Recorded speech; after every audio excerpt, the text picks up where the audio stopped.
स्वागत है आपका कैनन न्यूज़ इमिग्रेशन के इस खास बुलेटिन में, जिसमें हम आपको इमिग्रेशन से संबंधित सारे अपडेट्स देंगे, वो भी हिंदी में।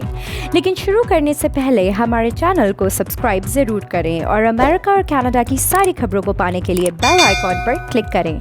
अगर आप खबरों को डिटेल में पढ़ना चाहते हैं तो हमारी वेबसाइट www.canamnews.com के इमिग्रेशन सेक्शन में विजिट करके सारी जानकारी ले सकते हैं।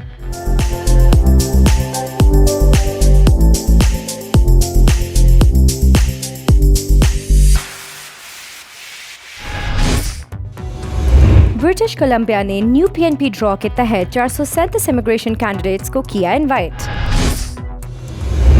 कनाडा में ट्यूटर को यात्रा प्रतिबंधों से दी गई छूट।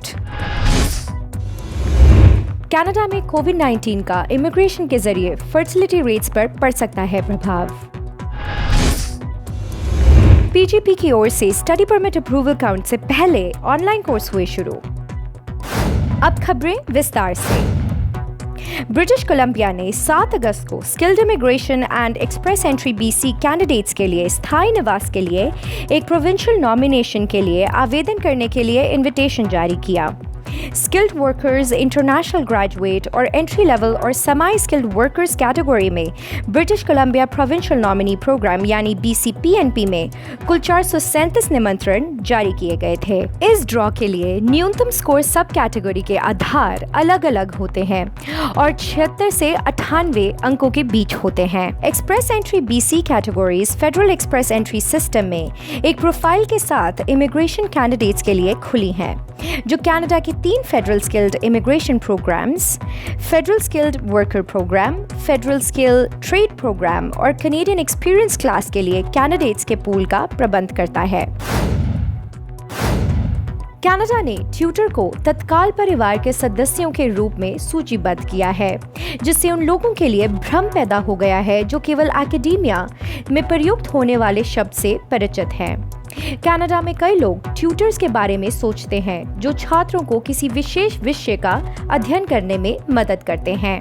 कनाडा सरकार उन्हें संरक्षक के साथ उन परिवार के सदस्यों की सूची में शामिल करती है जो ट्रैवल रिस्ट्रिक्शन से मुक्त हैं। वे अभिभावकों और अध्यापकों को इस प्रकार बताते हैं, ऐसे व्यक्ति जो विदेशी राष्ट्रीय नाबालिग की देखभाल के लिए जिम्मेदार हैं, जो समय की एक्सटेंडेड अवधि के लिए माता पिता से अलग रह रहे हैं। उदाहरण के लिए कनाडा के एक सेकेंडरी स्कूल में भाग लेने के लिए नाबालिग वो लोग हैं जो कनाडा में 18 वर्ष से कम आयु के हैं। कनाडा को इमिग्रेशन के सपोर्ट को बनाए रखना होगा। साइंस मैगजीन के एक एडिटोरियल के अनुसार कोरोना वायरस को रीजनल इनकम लेवल्स के आधार पर फर्टिलिटी रेट्स को अलग तरह से प्रभावित करने की उम्मीद है। कनाडा जैसे उच्च आय वाले देशों में महामारी के परिणाम स्वरूप कम नवजात शिशुओं को देखने की उम्मीद की जाती है। इस प्रकार उम्र के आधार पर एक बड़ी आबादी और एक छोटी आबादी का आकार देखने को मिल सकता है। वाशिंगटन DC के एक think tank the Brookings institute का सुझाव है कि अमेरिकी महामारी के परिणाम स्वरूप 3 लाख से 5 लाख तक शिशुओं के पैदा होने में कहीं भी कमी देख सकते हैं। जो इंटरनेशनल स्टूडेंट्स कनाडा के बाहर से ऑनलाइन स्टडी करने में समय बिताते हैं, अब उसे पोस्ट ग्रेजुएशन वर्क परमिट यानी PGWP में गिना जाता है। जब कनाडा ने शुरू में एलिजिबिलिटी क्राइटेरिया के हिस्से के रूप में ऑनलाइन स्टडी को शामिल करने के लिए PGWP आवश्यकताओं को आसान किया, तो यह केवल इंटरनेशनल स्टूडेंट्स द्वारा उनके अध्ययन परमिट के लिए अप्रूव किए जाने के बाद गिना गया।